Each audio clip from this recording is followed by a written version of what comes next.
Hello chess buddies, welcome to Amateur Chess University. Today we will analyze a round 11 game that took place in the Tata Steel Chess Masters 2022 event between Magnus Carlsen, the world champion, and Vidit Gujrathi, the Indian Grandmaster. This was a hard fought game between both the players and you surely don't want to miss this. So without further ado, let's get straight into the game. Magnus here with the white pieces and he begins with e4, Vidit replies with e5, bishop to c4 by white, going for the bishop's opening, and knight to f6 by black, going for the Berlin defense of the bishop opening, d3 by white, and knight to c6 by black. And white plays knight to f3, setting up the two knights defense. Here black plays bishop to c5, setting up the Jacobian game, and white develops the other knight, playing knight to c3, setting up the Italian four knights variation of the Jacobian game. Here black plays h6, preventing the g5 square from being accessed by this dark square bishop, and white pushes the pawn to h3, blocking the g4 square from being accessed by this knight at f6. Now black plays a6, prevent this light square bishop from coming to b5. Here white played a2 pawn to a4, preventing b5 next. Here black pushes the d7 pawn to d6, opening up the diagonal for the light square bishop, and white played the dark square bishop to e3, asking for the bishop exchange. Bishop captures the bishop on e3, f2 pawn captures the bishop on e3, and black brings the light square bishop to e6. Here Magnus didn't go for the light square bishop exchange. He pushed his pawn from b2 to b3, saying if Vidit wants, he can capture his light square bishop first. Black castles in this position on the king side, and white also castles. Now there are few games in the database where black played a knight at c6 to either a5 or e7 next. However, Vidit here played his pawn at d6 to d5, and it is as of move 11 that we have a completely new game. Now e4 pawn captures a pawn on d5, and knight at f6 captures a pawn on d5, and Magnus moved is going to d2, providing support to this knight at c3 in case black goes for the knight exchange. Knight captures a knight on c3, and queen captures a knight on c3. Now the e5 pawn is targeted twice by both the queen as well as the knight. So Vidit moved is going to d6. Here Magnus played his knight back to d2, preparing to bring the knight to e4 next and target the queen at d6. And Vidit prevents it by playing f7 pawn to f5. Now Magnus goes for the bishop exchange, capturing the light square bishop at e6, and queen captures the light square bishop at e6. Better idea for Magnus in this position would have been to play rook to f2 and then bring his a1 rook to f1, doubling up on the f file. However, he decided to go for the queen exchange. He moved his queen to c4. Now queen captures the queen on c4, and b3 pawn captures the queen on c4. Here Vidit pushed his e5 pawn to e4. Magnus didn't capture it. He played d4. Pawn from f5 to f4 by black, asking for the pawn exchange so that it can capture the d4 pawn with the knight. Here Carlsen captured the pawn at f4, captures the rook on f4, and e3 pawn captures the rook on f4. And now knight captures the pawn on d4, and knight captures the pawn on e4. Here Vidit could have captured the pawn on c2 with his knight. However, he decided to keep the doubled up pawn weakness on the white side. So instead he played knight to e2, delivering a check. And here Magnus moved his king to f2. Now Vidit picks up the pawn at f4 with his knight. Now if we look at the position, both players are equal in material. However, Vidit had a better pawn structure, defending one another, while Magnus' pawn structure at a4, c4 and c2 was not that good. Here Magnus played his rook to b1, targeting the pawn at b7, and Vidit pushed his pawn from b7 to b6. Now Magnus pushed his pawn from c4 to c5, and Vidit played his rook to f8, targeting the king.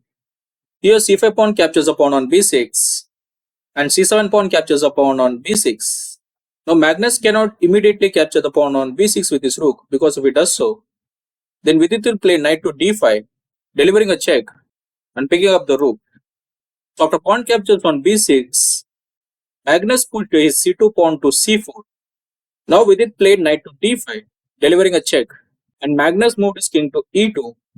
Now the best idea for black in this position would have been to play knight to f6, And if knight captures the knight on g6, then rook can capture the knight at f6, continuing to support its pawn at b6.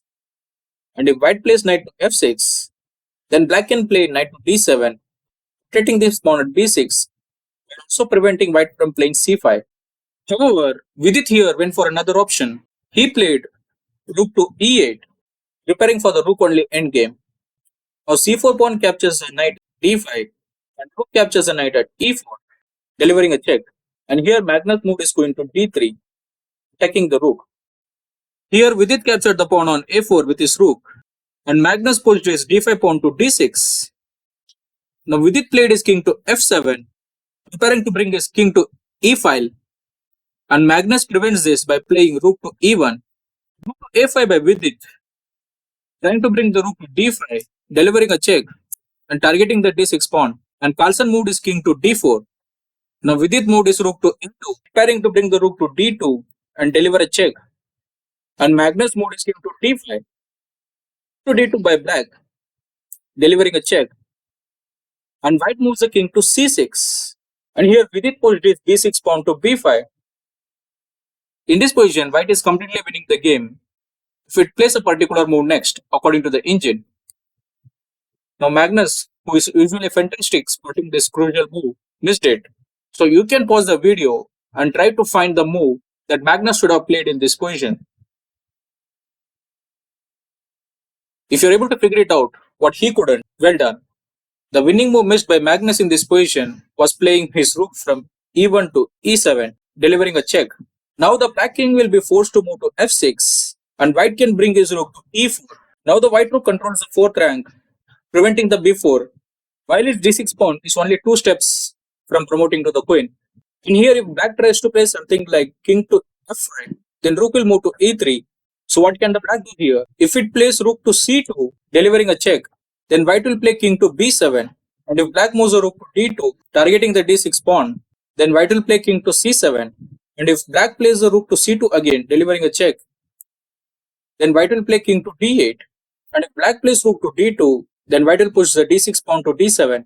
Now black will have no other option but to start pushing the pawns. If it plays a5, then white will play king to e8.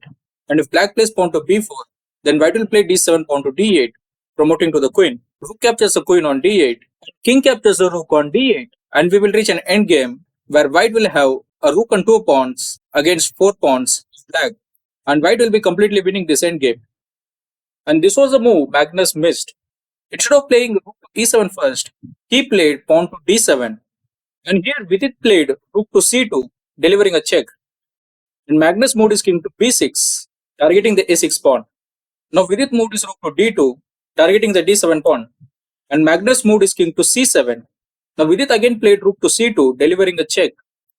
Magnus moved his king to d8, and now black played the pawn from b5 to b4. Here Magnus played his rook to e7, delivering a check. Now black cannot move to the 6th rank because it will lose the control of e8 and will allow Magnus to move his king to e8. So here Vidit moved his king to f8, and here Magnus played his rook to e3, and Vidit here moved his king back to f7. Magnus again played rook to e7, delivering a check, and Vidit repeated, moving the king back to f8.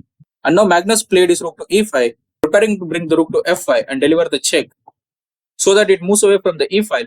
But Vidit prevents this brilliantly by playing his pawn from g7 to g6. Here Magnus played his rook to e6, preparing to bring his rook to f6 next, and Vidit continued his pawn push from b4 to b3, rook to f6 by white, delivering a check. And now Vidit moved his king to g7, targeting the rook. Now Magnus moved his king to e7, protecting the rook, as well as preparing for d8, and Vidit played his rook to e2, delivering a check. Here Magnus had no other option but to block the check by playing his rook to e6.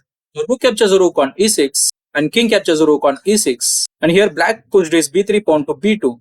Now Magnus pushed his d7 pawn to d8, obtaining the queen, and Vidit pushed his b2 pawn to b1, obtaining a queen.